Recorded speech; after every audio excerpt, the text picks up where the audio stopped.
Ժամը 17-ներ Open Media-ի ուղիղ եթերում Renews լրատվականը շարունակում է իր աշխատանքը, մենք աշխատում ենք հանուն Հայաստանի Հանրապետության, ես Անին եմ Զաքարյան, շատ բարի օր։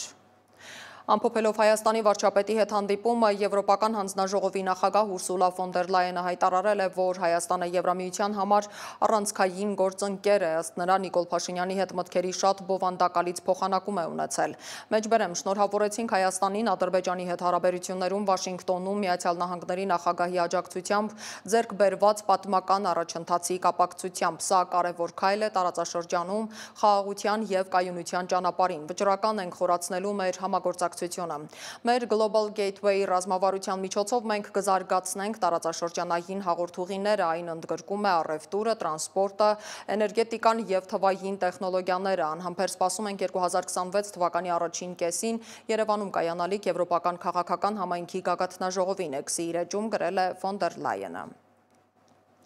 Վարշավայում լեհական հեռուստաալիքի հետ հարցազրույցում արտգործնախարար Արարատ Միրզոյանը հայտարարել է, որ ադրբեջանական կողմն առաջ է քաշում որոշակի նախապայմաններ, իսկ Հայաստանը չի կիսում այդ օրակարգը։ Ըստ նրա, խաղաղության պայմանագրի վերջնական ստորագրման արարողությունից առաջ կան գործընթացներ։ Մեջբերեմ, օրինակ, մենք քննարկել ենք միմյանց նկատմամբ ավելի հանդուրժող լինելու հնարավորությունը կամ նույնիսկ ավելին միջազգային հարթակներում գործակցության հեռանկարներ է, ասել են նա։ Մեկնաբանելով Սյունիքով անցնելիք Թրամփի ուղին, նա հայտնել է, որ Հայաստանն ու Միացյալ Նահանգները պատրաստվում են ստեղծել կոնսորցիում ընկերություն, որը կլինի երկաթուղային անցուղու շինարարն ու հիմնական օպերատորը։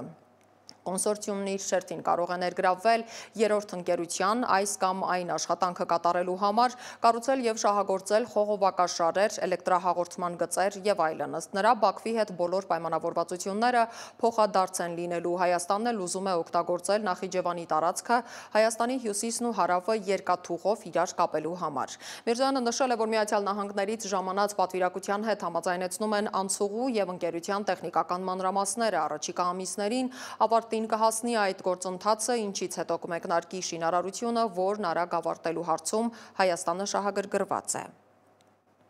Հայաստանում Միացյալ Նահանգների դեսպանությունից հայտնում են, որ մեր երկրում են Միացյալ Նահանգների մաքսային եւ սահմանային պաշտպանության ծառայության ներկայացուցիչները։ Այդ թիմը սեպտեմբերի 29-ից հոկտեմբերի 11-ը կաշխատի Հայաստանի սահմանապահ ուժերի հետ իրականացնելու կարողությունների գնահատում եւ բացահայտելու բարելավման կարիք ունեցող ուղղությունները բացերի կամ հնարավորությունների վերլուծության միջոցով։ Ըստ ամերիկյան դեսպանության, այդ վերլուծական մեթոդաբանությունը կօգնի ամրապնդել սահմանների անվտանգությունը, հստակեցնելով ռազմավարական ներդրումներ պահանջող ուղղությունները։ Հպարտ ենք աջակցել այս առաջին քայլին ուղղված խաղաղության խաչմերուկ կարողությունների զարգացման ոլորտում մեր գործընկերության իրագործմանը, որի մասին հուշագիրը ստորագրվեց նախագահ Թրամփի եւ վարչապետ Փաշինյանի միջև օգոստոսի 8-ին Սպիտակ տանը, ասված է դեսպանատան հայտարարության մեջ։ Ծաղկաձորում բացվել է Հայաստանի հանքարդյունաբերություն 2025 ֆորումը, որին մասնակցում է նաև վարչապետ Նիկոլ Փաշինյանը։ Երկրորդ անգամ անցկացվող միջոցառման այս տարվա թեման է հանքարդյունաբերություն եւ էներգետիկա, միջազգային միտումները եւ Հայաստանի ներուժը։ Ֆորումի մասնակիցները կքննարկեն Հայաստանի հանքարդյունաբերության առջև ծառացած հիմնարար խնդիրները, կգնահատեն նրա ներուժը ընդհանուր տնտեսական միջավայրում, մասնավորապես էներգետիկ ոլորտի հետ կապված, ինչպես նաև կքննարկեն կայուն զարգացման ժամանակակից մոտեցումները եւ նորարարական լուծումների ներդրումը ոլորտում։ Միջոցառումը կշարունակվի նաեւ հոկտեմբերի 4-ին եւ կմիավորի ոլորտի առաջատար մասնագետներին։ Հայաստանում հանքարդյունաբերություն ասելով մենք հիմնականում հասկանում ենք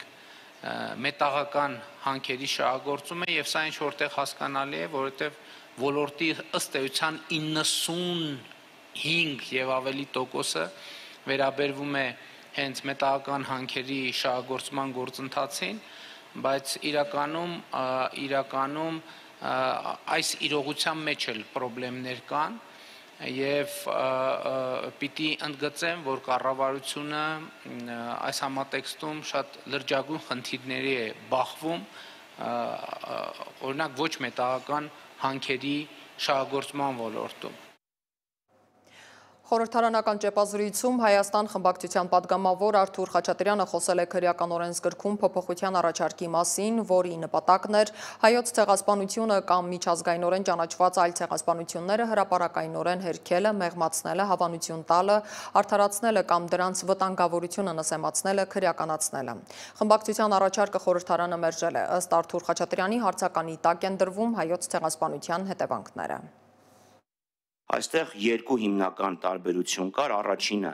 հայոց ցեղասպանությունը առանձնացվում էր, հստակ գրվում ենք, որ կա հայոց ցեղասպանություն, որովհետև գործող կարգավորման մեջ հայոց ցեղասպանությունը առանձնացված չէ,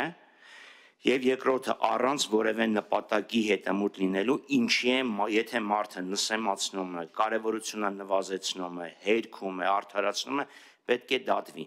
Մենք այսօր Հայաստանում տեսնում ենք, որ Օվերտոնի պատուհան է բացվում հարցականի տակ դնելու հայոց ցեղասպանության հետևանքները եւ նույնիսկ փորձ է արվում ինչ-որ չափով զոհին մեղսակից դարձնել։ Հիշեցնեմ Նիկոլ Փաշինյանի հայտարարությունը եւ Լեմկին ինստիտուտի արձագանքը Նիկոլ Փաշինյանի հայտարարությանը։ Հիշեցնեմ այդ կոչը, հələ մի հատ տեսնենք այդ 1.5 միլիոնի անունները կան թե չէ։ Այս ամեն ինչը պատահական չի արվում, այնպես որ զարմանալի չի, որ թե կառավարությունը եւ թե իշխող մեծամասնությունը դեմ քվեարկեցին, ընդ որում կառավարության արձագանքը ընդհանրապես զավեշտի եւ ցինիզմի գագաթնակետ է։ Արդյոք Փաշինյանն Ալիևից պարզաբանումներ պահանջել է, երբ Ադրբեջանի նախագահը ՄԱԿ-ի ամբիոնից եւ ԵԽԽՎ-ում Հայաստանի ինքնիշխան տարածքն անվանում է Զանգեզուրի միջանցք։ Խորհրդարանական ճեպազրույցի ժամանակ ԿՊ-ական պատգամավորներից հետաքրքրվել է լրագրողը, հաշվի առնելով այն հանգամանքը, որ մինչ Ալիևը կտար որևէ բացատրություն, Փաշինյանը մեկ քայլ առաջ ընկնելով տվել է իր բացատրությունը, ասելով, թե Ալիևը ըստ երևույթին իր պատկերացմամբ նկատի է ունեցել Հորադիզի եւ Զանգելանի ճանապարհը, քանի որ Զանգեզուրի միջանցքը կարճ է։ Իսկ որտեղից Փաշինյանին այդ բացատրությունը։ Կան պաշտոնական ստորագրված փաստաթղթեր, որտեղ կան հստակ նշված անուններ, պայմանավորվածություններ։ Մենք ելնում ենք պաշտոնական փաստաթղթերից եւ պայմանավորվածություններից։ Մնացած բոլոր խոսույթները ուրեմն չեն կարող լեգիտիմ լինեն, եթե վերաբերելի են Հայաստանի Հանրապետության սուվերեն որևէ տարածքի։ Բայց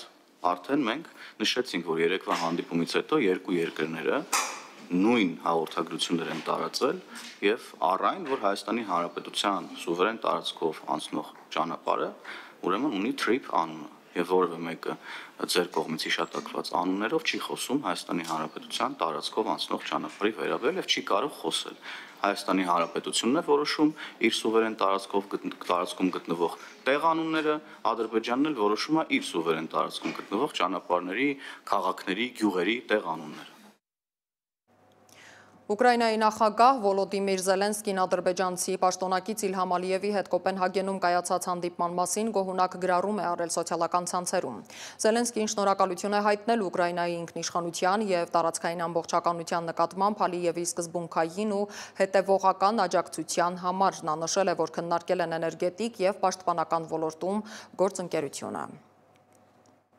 Շաբաթ օրը Վրաստանում նշանակված տեղական մարմինների ընտրությունները երկրի 8 հիմնական ընդդիմադիր կուսակցությունները մտադիր են բոյկոտել եւ իրենց կողմնակիցներին փողոցներ հանել։ Նրանց համոզմամբ իշխող վրացական երազանք կուսակցությանը հնարավոր է հաղթել միայն բողոքի ակցիաների միջոցով։ Այնուամենայնիվ այլ ընդդիմադիր շարժումներ համաձայն չեն այս մոտեցման հետ եւ կոչ են անում ընտրողներին ներկայանալ ընտրատեղամասեր ու այնտեղ արտահայտել իրենց անհամաձայնությունը Վրաստանի իշխանությունների քաղաքականության հետ։ Վրաստանում արդեն ավելի քան 10 ամիս չեն դադարում բողոքի ակցիաները վրացական երազանքի, անցյալ տարվա նոյեմբերին Եվրամիության անդամակցելու բանակցությունները կասեցնելու որոշման դեմ։ Անկարգությունները հանգեցրել են ակտիվիստների ձերբակալությունների եւ ընդդիմադիր առաջնորդների կալանքների, ինչը եւս մեկ պատճառ է դարձել, որ ընդդիմությունը բոյկոտի թիմ ընտրությունները։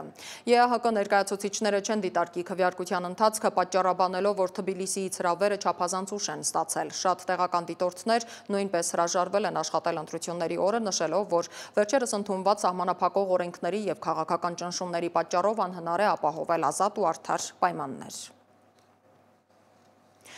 Անհնար է հավատալ, որ Ռուսաստանը ծրագրում է հարձակվել ՆԱՏՕ-ի վրա, նրանք փորձում են Եվրոպայի ժողովուրդներին համոզել հավատալ այդ անհեթեթությանը։ Վալդայի միջազգային քննարկման ակումբի նիստում հայտարարել է Ռուսաստանի նախագահ Վլադիմիր Պուտինը։ Ըստ նրա, Եվրոպայի իշխող վերնախավը շարունակում է հիստերիան, ըստ որի ռուսների հետ պատերազմն իբր սարերի հետևում չէ։ Պուտինը նաև հայտարարել է, որ իրեն հարմարավետ է զգում Դոնալդ Թրամփի հետ երկխոսության ընթացքում, գովել է նրա ջանքը Ալյասկայի գագաթնաժողովում որոնելու եւ գտնելու Ուկրաինայի ճգնաժամի կարգավորման հնարավոր ուղիները, բայց զգուշացրել է, որ Միացյալ Նահանգների կողմից Տոմահավկ հեռահար թևավոր հրթիռների մատակարարումը Ուկրաինային կդառնա որակապես նոր փուլի էսկալացիայի ազդանշան, այդ թվում Ռուսաստանի եւ Միացյալ Նահանգների միջև հարաբերություններում։ Դավիթ Կենջյանն է մանրամասնում։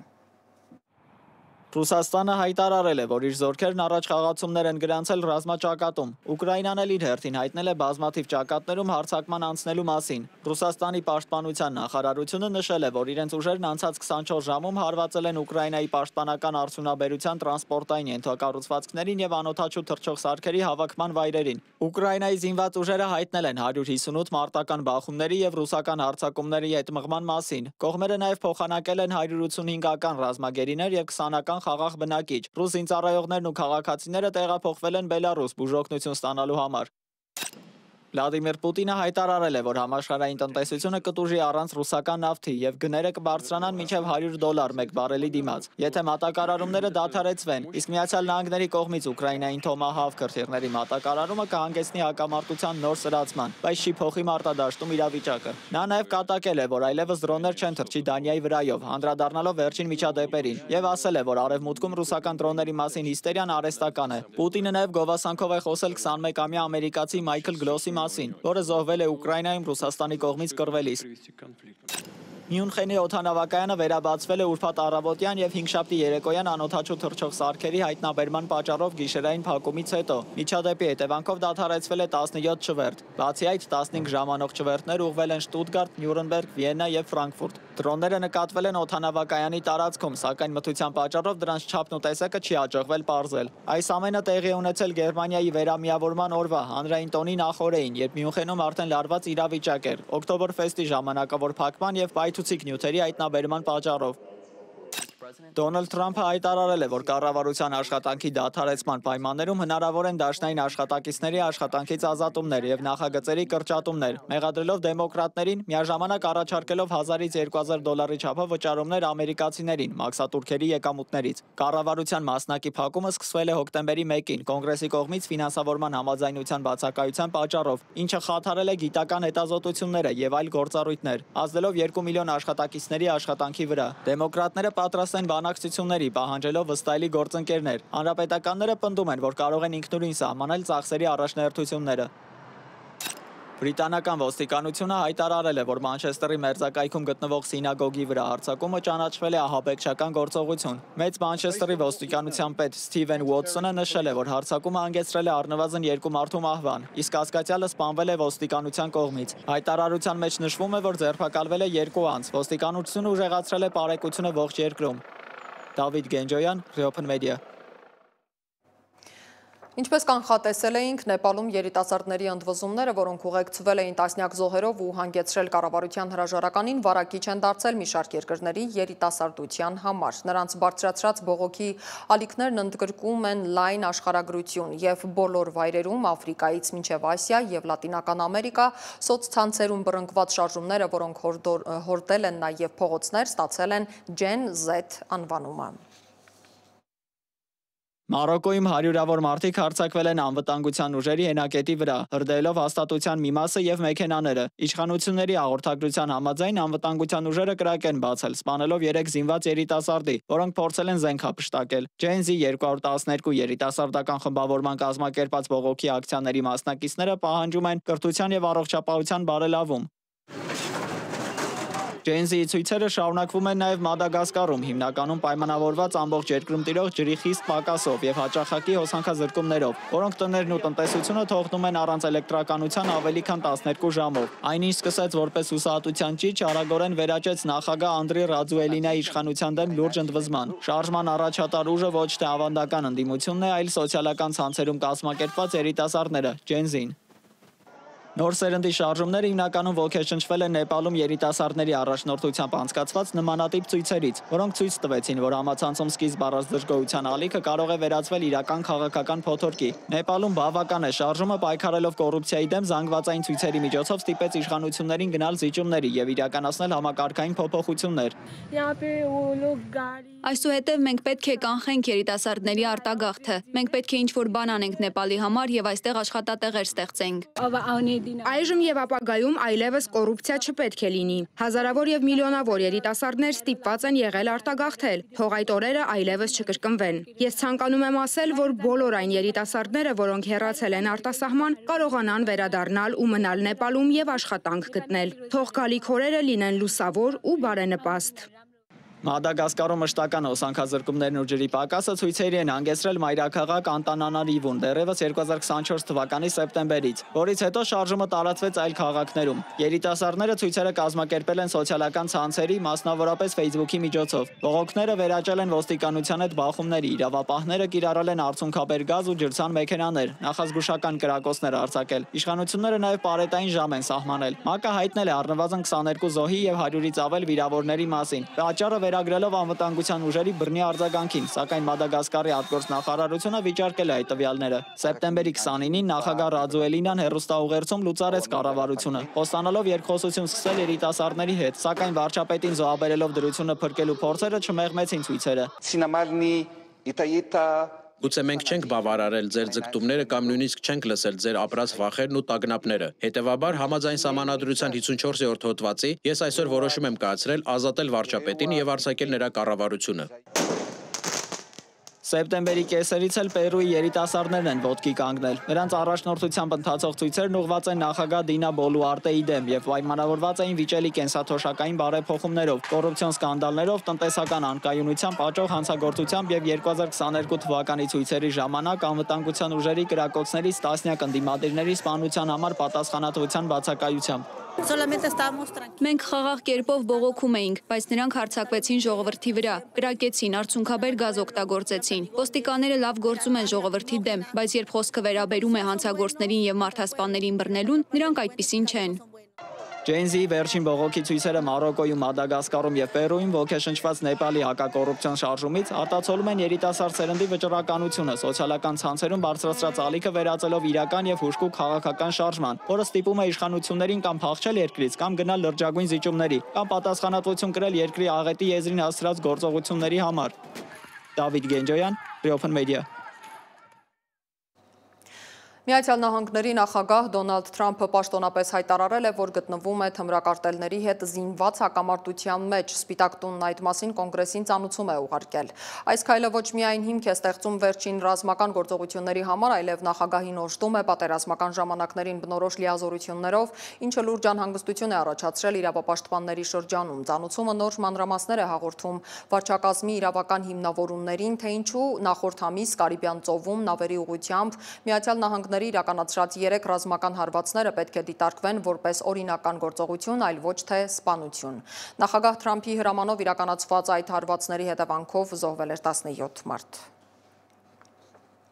Հյուսիս-հարավ ճանապարհային միջանցքի Աշտարակ Գյումրի հատվածի ագարակի հնագիտական վայրը շրջանցող մոտ 8 կիլոմետր երկարությամբ նոր կառուցված ճանապարհահատվածն այսօր հանձնվել է շահագործման։ Այս մասին Facebook-յան իր էջում գրել է ՏԿ նախարար Դավիթ Խուդատյանը։ Ուրախությամբ կարող եմ հայտնել, որ այս հատվածն արդեն բաց է երթևեկության համար, ամբողջությամբ կահավորված ու գծանշված։ Առաջիկա կարճ ժամանակահատվածում պատրաստ կլինի նաև լուսավորության համակարգը, գրել է Խուդատյանը։